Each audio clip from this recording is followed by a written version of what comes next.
bergère, presse tes blancs moutons.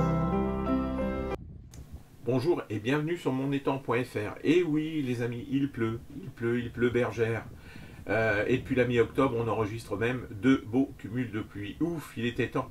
Car même si on s'habitue au beau temps, cette période pluvieuse est maintenant la bienvenue. Cela permet de recharger les nappes phréatiques, puis ça redonne aussi du bien-être au milieu halieutique qui a quand même bien souffert de cet été tardif. Ici, il faut avouer que la région est quand même plutôt privilégiée, je pense particulièrement aux personnes qui habitent dans le nord et qui subissent de grosses inondations. Et il faut aussi avouer que ça faisait bien longtemps qu'on n'avait pas connu un automne aussi pluvieux. Bon alors, à l'étang, ça donne quoi? Est-ce qu'il se recharge lui aussi? Oui, enfin depuis une semaine, on le sent vraiment. Et il est même remonté de plus de 50 cm. Mais ce fut long à venir. Alors comment est-ce qu'on pourrait expliquer cette situation qui voit l'étang monter tout progressivement alors qu'il pleut énormément depuis un an? Eh bien, tout simplement parce qu'en réalité, nous quittons une période de sécheresse durable. La sécheresse 2021-2022 a eu des conséquences importantes sur le pays, et entre autres sur la région où je vis. Les précipitations, depuis un an, sont globalement normales, mais il aurait fallu qu'elles soient excédentaires pour permettre une recharge efficace et profonde des nappes phréatiques. De plus, les précipitations les plus efficaces sont celles qui tombent entre octobre et novembre. Or, l'an dernier, à la même période, il ne pleuvait pas. Parallèlement, cette année, le début de l'automne a été marqué par une période durablement chaude et sèche, ce qui a généré une évapotranspiration importante.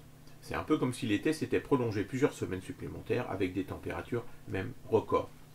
En conséquence de quoi, les premières précipitations, celles qui sont tombées à partir de la mi-octobre, ont seulement soulagé la végétation et la partie superficielle des sols qui a recomposé ses réserves utiles.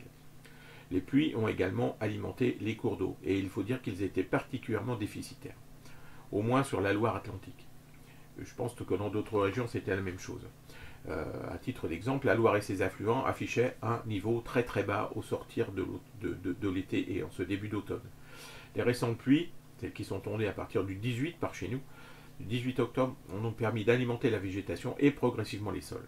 Les passages perturbés sont réguliers, mais ponctués de petites pauses par ici. Ces petits moments de répit sont des périodes qui permettent à l'eau de bien pénétrer en profondeur. Pour l'heure, c'est parfaitement bien huilé et cela permet aujourd'hui aux rivières de la région de ne pas déborder et au sol d'assimiler la pluie. Les graphiques que je vous ai affichés là à l'écran sont issus d'un site qui s'appelle Vigitru.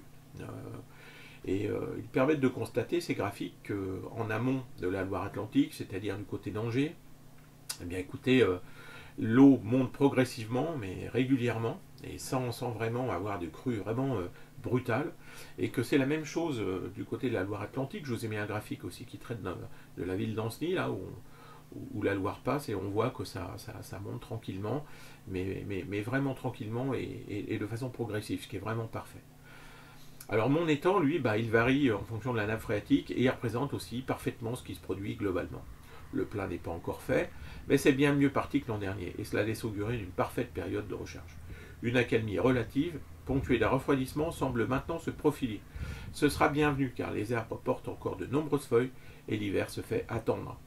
Mais ne soyons pas trop pressés et laissons faire la nature, et surtout les amis, continuons d'observer pour comprendre, car c'est comme ça qu'on arrive à envisager vraiment comment les choses vont se dérouler dans la nature. Bon, en attendant de vous poster ma prochaine vidéo, je vous laisse sur ces images, sans oublier de vous inviter à vous abonner à ma chaîne YouTube, à laisser un pouce vers le haut si mes vidéos vous plaisent, et puis bien sûr à visiter ma page Facebook, Un étang, une passion. À bientôt.